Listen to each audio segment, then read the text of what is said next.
Farmasi Universitas Jenderal Sudirman yang sedang melaksanakan praktek belajar lapangan di apotik NHBJ. Nah, kali ini saya ingin sharing-sharing sedikit sama teman-teman semua mengenai cara-cara menjaga kebersihan organ intim kita agar terhindar dari cacar. Nah, tapi sebelum masuk ke bagaimana cara-caranya, lebih baik kita bahas dulu nih apa-apa aja sih penyebab-penyebab yang bikin organ intim kita tuh jadi gatal. Pertama adalah bakterial vaginosis atau biasa disingkat dengan BV. BV ini dipicu karena adanya ketidakseimbangan antara bakteri baik dan bakteri buruk serta perubahan pH yang ada di area kewanitaan kita. Nah, BV ini juga bisa menyebabkan keluarnya keputihan atau cairan berwarna putih atau kekuningan serta berbau amis. Penyebab yang kedua adalah infeksi jamur.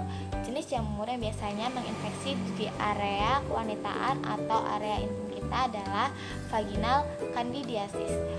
Nah, infeksi ini biasanya itu dipicu sama seperti infeksi akibat bakteri karena ketidakseimbangan bakteri baik dan bakteri buruk serta perubahan pH di area intim kita yang biasanya itu dipicu atau disebabkan karena kita kurang menjaga kebersihan organ intim kita. Selanjutnya adalah penyebab yang ketiga, yaitu alergi terhadap produk tertentu. Jenis atau produk-produk tertentu yang tidak sesuai dengan pH dan jenis kulit kita biasanya bisa mengakibatkan reaksi alergi atau dalam istilah medis hal alergi seperti ini disebut dengan dermatitis kontak. Nah, salah satu respon alergi adalah gatal-gatal. Penyebab yang keempat adalah penyakit menular seksual. Gatal-gatal menjadi salah satu tanda atau gejala penyakit menular seksual seperti gonorea atau kencing nanas, sifilis, herpes genital, dan lain-lain. Nah, selain gatal-gatal ini, penyakit-penyakit menular seksual seperti tadi itu juga punya gejala-gejala lain seperti keputihan yang berwarna kuning, putih, atau bahkan hijauan serta berbau amis pula. Tadi udah tahu tuh apa-apa aja sih penyebab-penyebabnya. Nah, sekarang kita akan bahas nih gimana cara untuk mencegah penyebab-penyebab itu dan mencegah gatal di organ intim kita. Yang pertama adalah hindari produk-produk seperti sabun, tisu toilet, ataupun pembalut yang berbau wangi. Karena biasanya nih kalau misalkan berbau wangi itu karena dicampur sama produk kimia tertentu yang akan mengubah pH atau keasaman di organ intim kita sehingga akan membunuh bakteri baik yang ada di organ intim kita sehingga kita tuh jadi rentan terhadap infeksi bakteri ataupun jamur di sekitar organ intim kita. Yang kedua adalah hindari produk douche atau sabun antiseptik kewanitaan. Kenapa ya? Padahal kan harusnya itu baik karena itu katanya bisa membersihkan. Enggak, teman-teman.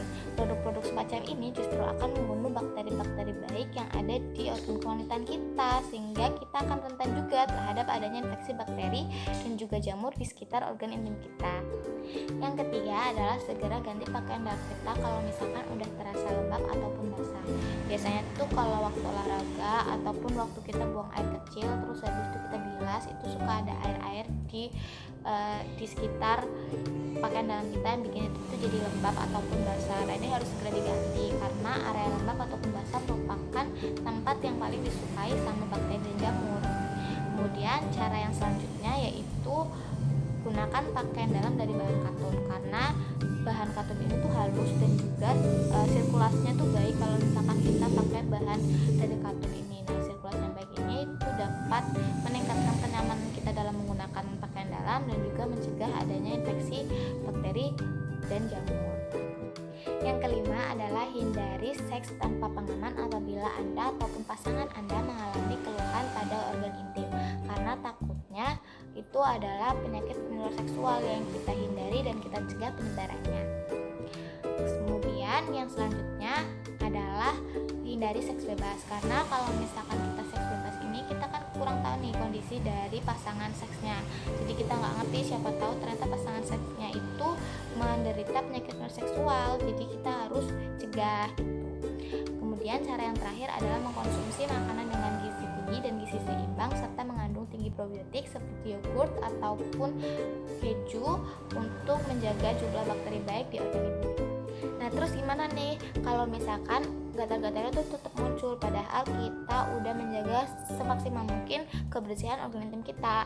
Nah, kalau saran dari aku sih lebih baik konsultasiin aja langsung ke dokter ataupun apoteker di klinik ataupun di di dokter terdekat. Nah, mungkin udah cukup ya sharing-sharing kita kali ini. Terima kasih semuanya yang sudah menonton. Semoga bermanfaat. Dadah.